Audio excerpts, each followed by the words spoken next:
Dro.P. What's up? What's up? How are you doing today, my dude? No, I'm feeling good, bro. Feeling good? It's Saturday afternoon in June, and I'm chilling. Out here chilling like a villain, killing civilians out here. You feel me? Yo, so, I don't want to mince words. I don't want to waste any time. Let's get into who Dro.P is. Ask away. All right, so, my research has suggested that you actually have a military background. Do you want to actually talk about that a little bit? I have a military background. I don't think I'm going to go all the way into specifics. You don't have to do that. But you know what I'm saying. I did some time in the military. Mm-hmm. I served, out of Buckley Air Force Base. Yes, sir. I was actually a cannon crewman. Mm-hmm. I was trained to blow a lot of stuff up. Hey, and thank you for your service. Thank you for serving our country. You're welcome. And I just thought that was interesting because whenever you meet people who are in the military, it's kind of like interesting to see the type of stories that they've accumulated over the time. I mean, going into the military, I've never done it myself, but I've known a lot of people who went into the military. I've known some Black Ops, Navy SEALs guys, like I've known Army men, National Guard. And what could you say personally, what was the most difficult part about being in the Marines? I mean, I was 19 years old, straight out of high school. Mm-hmm. And I remember my recruiter, he just kind of pulled up, I remember just getting out of high school, on 7th period, and I was walking home. And my recruiter, he just pulled up on me, just mad randomly, like, hey, what's going on? And we just exchanged information. And I want to say, I think the hardest part of joining the military, I think it was that transition from military back to civilian. Right.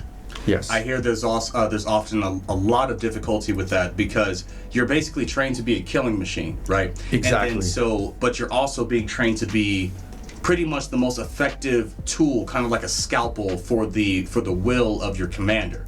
Exactly. And so once you come back to regular life, like, see, I've never been in the military, but this is what I've been told. Once you come back to regular life, it's very difficult to adjust because then you have so much training under your belt that is going to cause you to act differently than a typical everyday person. You're looking for things that people don't normally see. You're ready to go on and fight and maybe shoot somebody on a dime. Mm-hmm. Like, do you want to go into a little bit of that? Well, it was just like, I spent a couple years in San Diego in California. Yes, sir. I transferred over to Fort Sill, Oklahoma. Mm-hmm. And my first job coming back after all my training, I was working at Albertsons. So I went from blowing stuff. I went from blowing stuff up to working at a grocery store. That is a crazy juxtaposition. Like I can't even fathom that type of mindset. Like just going from the food service industry into the office industry was already a big enough change. Exactly. Because like in food service, like you can be free with how you talk, how you act. Like, and on things like that, and then as soon as you get to a corporate, you're literally locked down, like, to the highest degree possible. Exactly. And it was just like, transfer over from civilian to, from military to civilian, it was a shock. I remember, getting off the plane and going to a McDonald's. Right. And I'm just sitting here like RoboCop. Yeah. ready.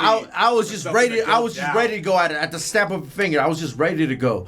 And you know what I mean? It took me a long time to readjust. It took a lot of alcohol.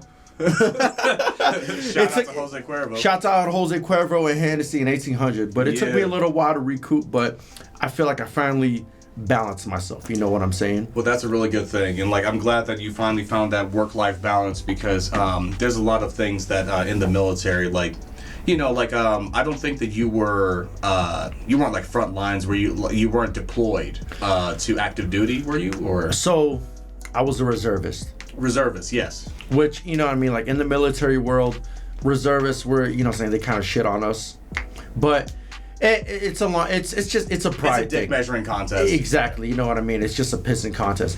But basically, so what it is, it was like I was almost like 007, where I was like living two different lives. Right. To where it's like I would, when I would get that call, I would have to go and answer to, you know what I'm saying, report to my commanders. And then in an instant, I would have to go right back into civilian life. Right. So it was almost like having two different identities. Yes. You get what I'm saying? I see you. And, you know what I'm saying, for like active duty people, they do it full time, you know what I mean? But for reservists, it's not as easy as people think. Right. Because there's this thing called a switch where it's like, okay, now I'm a full-time killer.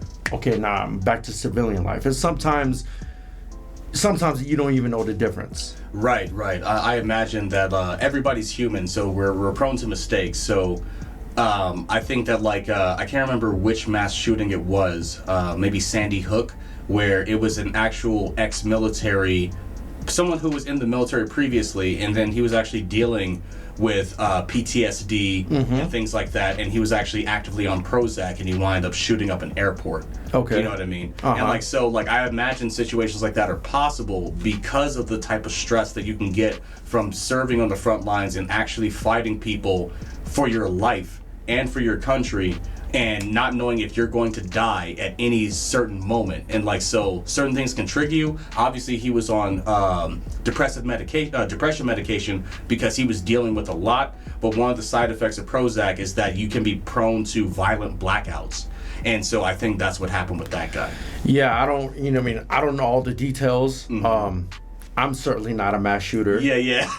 You know what I'm saying? Yeah. I don't, you know what I mean? I mean, I've had to deal with some, you know what I'm saying? I've had to go with some counseling. Right.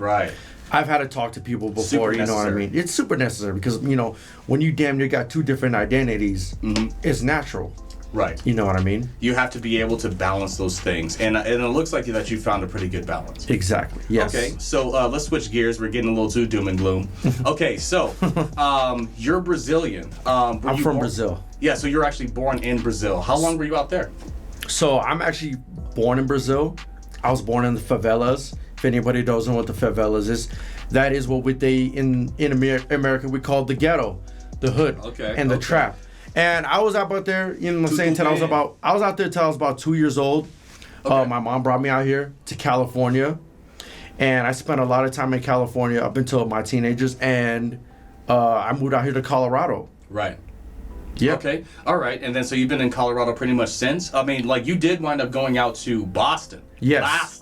Boston. So, exactly. So I moved to the East Coast around the back end of 2011. Yes, sir. Where I moved out to Boston. I was out in Boston from 2011 up until 2021. And then I just came back out here to Colorado about 3 or 4 months ago. Okay. And you've told me a few of your interesting stories from out there. Are you willing to talk on camera about some of your experiences out in Boston? Let me tell you, when I was living out in Boston, my roommates, you know what I'm saying, they were all Brazilians, because I'm Brazilian. They were also from the favelas as well. Oh, so you guys automatically clicked. You guys had something in common. We all had something in common. They were all a bunch of cokeheads. Oh, Jesus. You know what I mean? I remember coming home from work, opening the microwave and seeing a plate full of Coke just sitting there. Yeah, you didn't say any names, so okay, yeah. No, I didn't say any names. No, You're not gonna figure it out. Go ahead. But it was like, you know what I'm saying, waking up to like beer, cigarettes, you know what I'm saying, just drugs everywhere, and it was just so normal. Right. You know what I mean? You were in the trap house. It was literally a trap house. That house was famous. It was well known. It was watched a lot. Wow. Everybody knew about that house. Wow. Okay, so are you willing to tell? You don't have to show the scar, but are you willing to talk about that story? All right, so you don't have to show it. Less than about a year ago. He puts the drink down. Yeah, I had to put the drink. I had to put the drink down for this one. So about a year ago, last summer, I'm cruising, and I really don't want to talk about it because it's still an open case. Yes, sir. But I'm gonna show everyone. Yo, listen. Okay. You see this? Yeah, he's got a scar right there. I got a scar for everyone to show. That's, it was just some ignorant shit. I'm just cruising down the highway, and it was basically road rage. So I got an argument with the individual. Next thing you know, I'm surrounded by a few individuals, and I was fighting for my life. Next thing you know, my guts are hanging out. I'm literally just bleeding everywhere. Jesus. And I almost died. Like, you know what death feels like? You know what death feels like? I can tell you what death feels like, but... Oh, Jesus. Well, I mean, the closest story to that I have is that, and I don't even remember it, when I was, when I was born, the umbilical cord was wrapped around my neck. And so when they pulled me out, like, it was actually like hanging me. So by the time they got me out of the womb, my whole body was blue. Because I had pretty much suffocated, and they almost gave up, but I happened to choke up the fluid and come back. But that's I don't have any near-death experiences past that in some car accidents where like it was something where you had physical injuries where you're literally having to claw to life. I was literally fighting for my life. Like, I remember literally, I was literally fighting, you know what I'm saying? I was literally fighting for my life. It was just some ignorant shit that I got involved in. I was literally in the middle of a street fighting for my life. I'm waking up in the middle of an ambulance surrounded by cops and EMTs. Yeah, I was trying to fight them to get out of the ambulance because I was pissed off. Yeah, I mean, I'd be pretty pissed too. Like, as the story goes, you pretty much got jumped by a few people, right? Exactly. It was literally just it was all over road rage, all over nonsense. Okay. And then so, obviously you got surgery. Yeah. And how long ago was that? Less than a year ago. So less than a year ago. About and like, summertime. It happened in August of last year. Well, I'm glad to see that you're still amongst the living, my dude. I'm glad to be here as well. Absolutely. Okay, let's switch gears a little bit. Okay, so we've covered the military. We've covered your time in different places. Mm-hmm. In the past few years, you've been kind of doing your own thing. You've had security jobs. You've had all types of things like that. Okay, so I didn't want to bring you to the Homeboy Etiquette podcast so soon, but what were your initial thoughts coming into the door with this offer from 5280Q to be able to do this? Well, first of all, shout out to 5280Q. Shout out. Big shout out. He served in the military as well, and that's how we met. We linked up at a barbershop, and you know what I'm saying, he was basically like my day one from back in like 2010. And that's how we linked up. And we've been homies ever since. You know what I mean? I moved back around January. When I moved back to New England, I got back in touch with him, and he told me, he's like, yo, I got this podcast that I started, but you know what I'm saying, my past hosts, they just kind of dropped out. And I'm just like, okay. I'm like, yeah, bro, I'm down for it. I got a lot to say. Right. I feel like I have stories to tell. What's up? You know what I mean? Do. And then that's how we linked up. And then that's when me and you and Julian linked up back in, I want to say December, January, February. Mm-hmm. It was way back in the day, like just a random call from Dro.P. A random call from Dro.P. Like, yo, what's good? What you on? You know what I mean? Mm-hmm. And then that's how, you know what I'm saying, that's how it all started. We all linked up. He introduced me to the studio. Yes, I'm like, yo, bro, you got a lot going on. So that's when I called Q. I was just like, yo, you got to hit up Kim at the Raw because he's got a studio. You got a podcast. Let's do this thing. Yeah. And that's how it all started. And, you know, so we had a little barbecue in April around 4th. That was a dope day, bro. It was a dope day. It was great. 420 weekend in April. Mm-hmm. And so we all linked up. I'm over here grilling. Everyone's faded. You know what I'm saying? I got Kim at the Raw and I got 5280Q. He was out on vacation. Yeah. And I got them on the phone and be like, yo, he's got an idea. He's got in the studio. Yo, let's link up. Yes, and sir. Here we are now.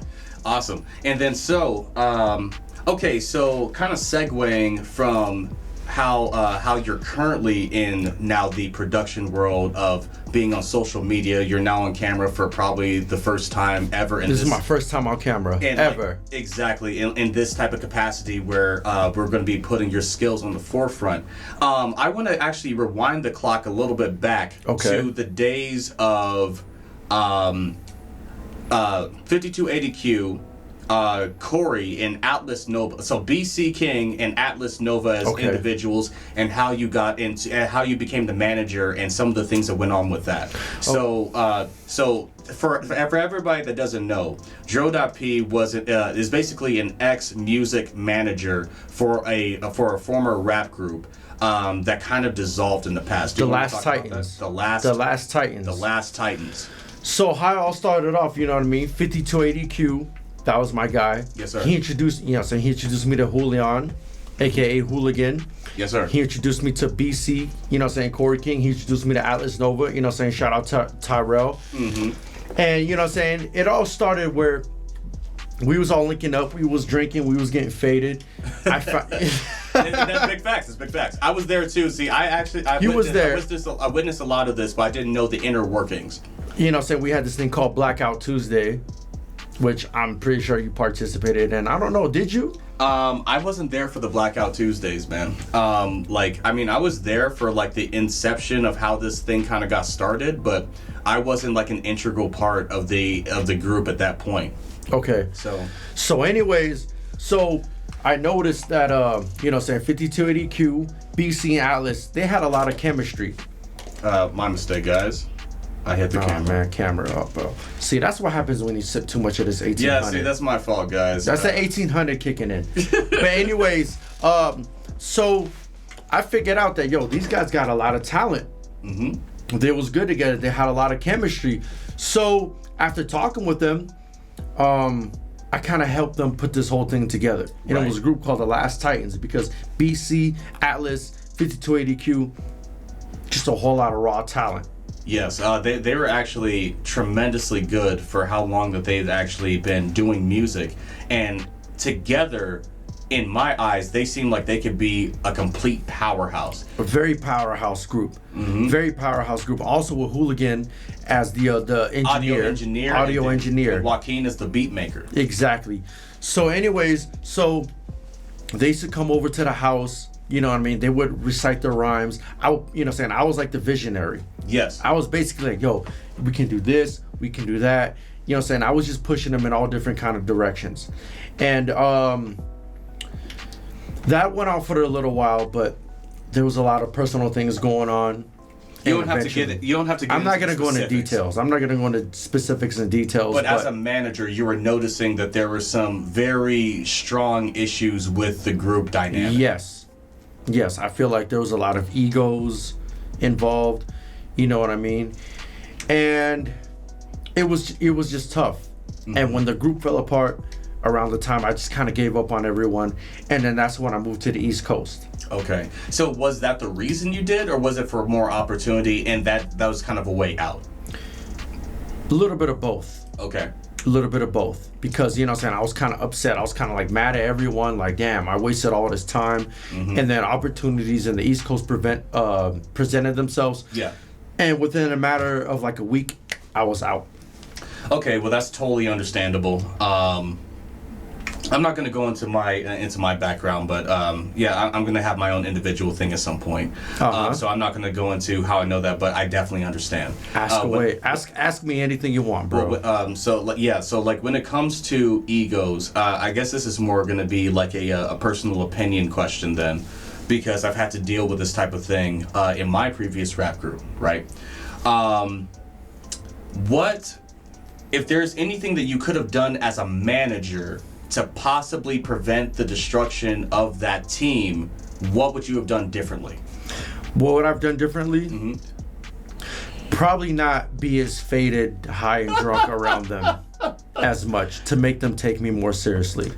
You know? And I felt like, you know what? If they didn't see me inebriated as much, they probably would have taken me a lot more seriously. Right. Because you ever heard that saying, less is more? Yes. If I would have done anything differently, I would have taken a less is more approach. Understandable.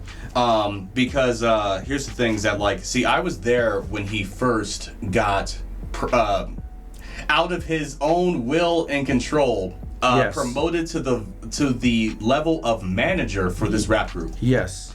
And personally, we've talked about this before, it was so out of the blue, it almost sounded like a joke. But then what wound up happening is he actually turned out to be a fantastic manager. Yes. But the talent wasn't willing to keep working with his regimen. Exactly. I was kind of a jerk. Hey, you know what I mean? I was very outspoken. You have to do that sometimes, though. We were all young. That was about 10 years ago. Yeah. But I got a phone call yo, listen, we trust you and we want you to be, the manager and the leader of this whole thing. Mm. And it was just so out of the blue. I was coming home from work, tired as hell, waking up at 3 o'clock in the morning. And I was just like, yo, you know what? I'm on the phone. I'm like, you know what? You trust me with this task?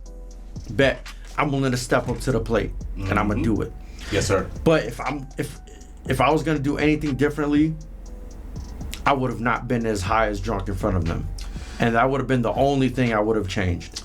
Well, full disclosure, with that entire group, including myself. You were there. You witnessed it. Yeah. Like, I was a part of that whole thing, too. You've mentioned in our previous podcast about trauma bonding. Yes. And I think that we all were kind of... We came together literally under strictly a trauma bond. Exactly. There was some previous history with some of you guys and things like that. See, I had known Julian like about 5 years before that.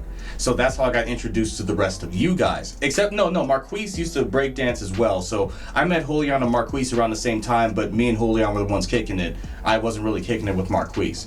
Okay. When you're talking about BC and Atlas, I met them strictly through the group that you guys had at the Axis Apartments. Mm-hmm. And so after years, like you said, this was like 10 years ago, dude. Back in 2010 going into 2011.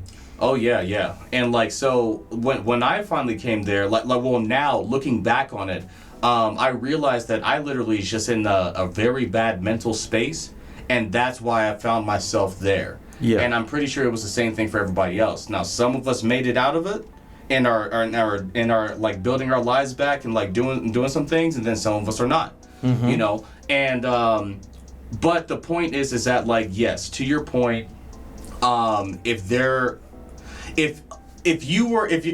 at the time you didn't have the vices that you did, you probably would have been a more effective manager, as they could have more respect in your word, because yes, if definitely. you're at their level, how can they see you as above? Exactly. You know? Because there was too many times where I smoked a lot of weed.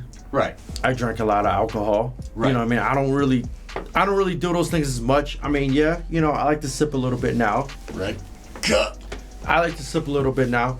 But I feel like, you know what I'm saying, like when I was gifted with that task of being a manager, when it's basically like, oh, okay, well, in a sense, we see you as a little bit of above us. Right. But I feel like... But they didn't treat you that way. But they didn't treat me... Well, they didn't treat me that way because of the vices that I relied on. Right. I was kind of like, you know what I'm saying, I was lowering myself. Right.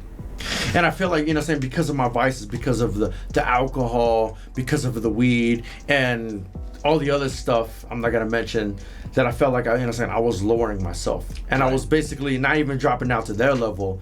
I was dropping out to a level even below them. And I felt like, yo, we're the one that we, you know what I'm saying, it's like, yo, bro. Mm-hmm. Subconsciously, it was like, yo, we're the one that you look, you know what I'm saying, we're looking at you because we look up to you, but you're, you know what I'm saying, you're dropping out to a level below us. You got to be above us. You have to be better than us. You got to be better than us. You know what I mean? And because, not to mention, because of going back into civilian life, mm-hmm. from the military life, I was using a lot of these, you know what I'm saying, I was using a lot of these vices mm-hmm. to cope with a lot of the trauma. Oh, yeah. And I definitely was in the very same boat.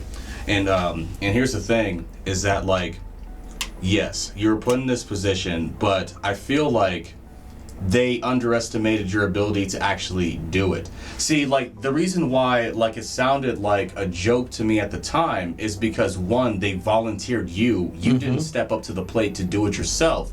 They literally said, and Pedro's going to be our manager. And then you actually did that. Yeah. And so here's the thing, is that, like, I actually don't begrudge people. I mean, like, I'm still not gonna begrudge if you're on, like, heroin or meth or crack or something. Which, like, I'm not. No, nothing like that. But with the vices that you're talking about, there are literal CEO execs right now who are high functioning drug addicts. They're on Quaaludes, they're on cocaine, they're on stimulants, they're on Adderall, they're on all types of things. Dude, they're probably in Miami blowing freaking sniff and blow off of hookers' asses right now. Exactly. Drinking scotch and keeping cigars. I've been to Miami. I've seen it. Straight Wolf of Wall Street shit. Exactly. I've seen it. I've been, you know what I'm saying, I've been to Miami before, seen this big old fat dude with a bunch of money, and I literally saw him like doing that shit, bro. I'm just like, wow. I'm like, damn, this is real life. And the point that I'm making with that is that even though you had your vices, you stepped up to the plate. Exactly. You organized them. Mm-hmm. You put them on drills. Yes. And schedules. They used to, listen. They destroyed themselves. Listen, they used to come over to my house, and I would literally be like, yo, you see this song that you guys just dropped? Uh-huh. We're going to recite these rhymes, so when you go on stage, you're not even gonna think about it. It's just gonna flow off the top subconsciously. Absolutely. On some Ultra Instinct freaking Goku shit. It literally is Ultra Instinct. Yes. Migate no Goku. Like that's how you say it. Yeah. But like and because as a rapper myself, I understand like the need for that type of thing. So whenever I write a song, see, I'm not a Jay-Z type writer. Mm-hmm. Like I don't come up with the whole song in my head and then I come to the booth and then do it one take. Mm-hmm. I write the whole song down because the way that I write is so complex. I literally have to practice the song. I'm talking about, oh Jesus, man, upwards of almost 2,000 times before I'm even ready to record. And then I do another 1,000 times of practicing it if I need to perform it. And so you were being a good manager, having them do drills, because the way that their mindset is, especially, we know 5280Q, we know Atlas, we know BC. Shout out to BC, Atlas, and 5280Q. Shout out to all three of these guys, but they're not very structured individuals. They like to be free and kind of fly by night. Exactly. But if you want anything done in a business sense, you need structure. You need practice. You need a plan.